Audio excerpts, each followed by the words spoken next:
Hi friends, we're coming live today to you from Connor's Playhouse in the backyard.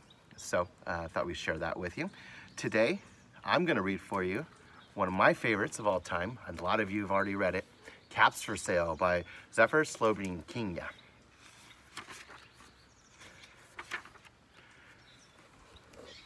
Once there was a peddler who sold caps, but he was not like any ordinary peddler carrying his wares on his back. He carried them on top of his head.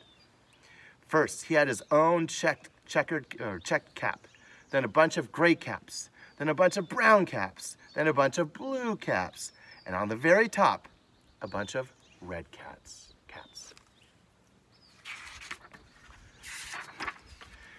He walked up and down the streets, holding himself very straight so as not to upset his caps.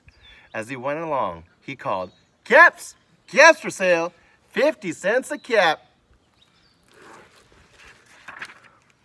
One morning, he couldn't sell any caps.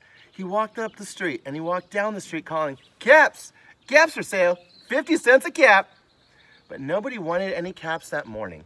Nobody even wanted a red cap. He began to feel very hungry, but he had no money for lunch. "I think I'll go for a walk in the country," said he.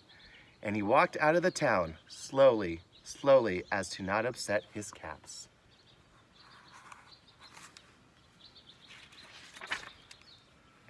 He walked for a long time until he came to a great big tree. "That's a nice place for a rest," thought he. He sat down very slowly under the tree and leaned back little by little against the tree trunk so as not to disturb the caps on his head. Then he put up his hand to feel if they were straight. First, his own checked cap, then the gray caps, then the brown caps, then the blue caps, then the red caps on the very top. They were all there, so he went to sleep.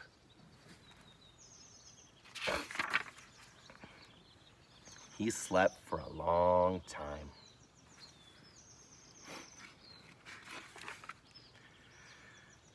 When he woke up, he was refreshed and rested.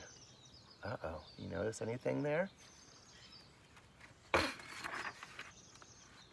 But before standing up, he felt with his hand to make sure his caps were in the right place. All he felt was his own checked cap.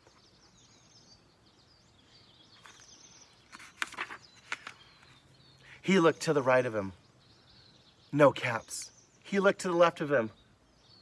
No caps. He looked in back of him. No caps. He looked behind the tree. No caps. Then he looked up into the tree. And what do you think he saw?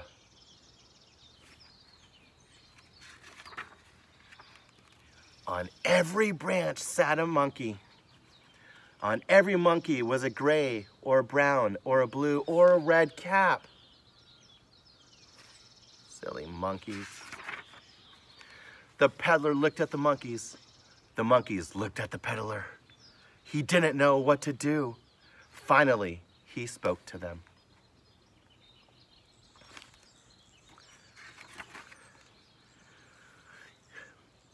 "You monkeys, you," he said, shaking a finger at them. "You give me back my caps." But the monkeys only shook their fingers back at him and said, "Sheesh, sheesh, sheesh." This made the peddler angry, so he shook both hands up at them and said, "You monkeys, you give me back my caps." But the monkeys only shook both of their hands back at him and said, "Shee, shee, shee." Now he felt quite angry. He stamped his foot and he said, "You monkeys, you better give me back my caps." But the monkeys only stamped their feet back at him and said, "Ee, ee, ee."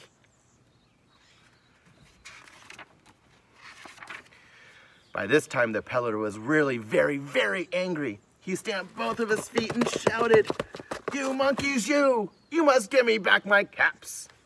But the monkeys only stamped both their feet back at him and said, "Ee, ee, ee."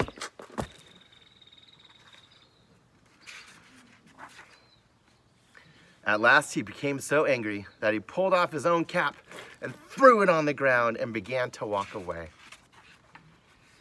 But then each monkey pulled off his cap.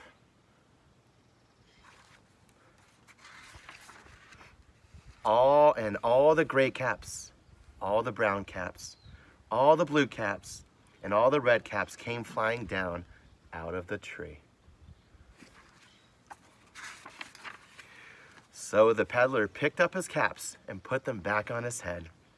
First his own checked cap, then the gray cap, then the brown caps, then the blue caps, and then the red caps on the very top. And slowly, slowly, he walked back to town calling, "Caps! Caps for sale! 50 cents a cap!"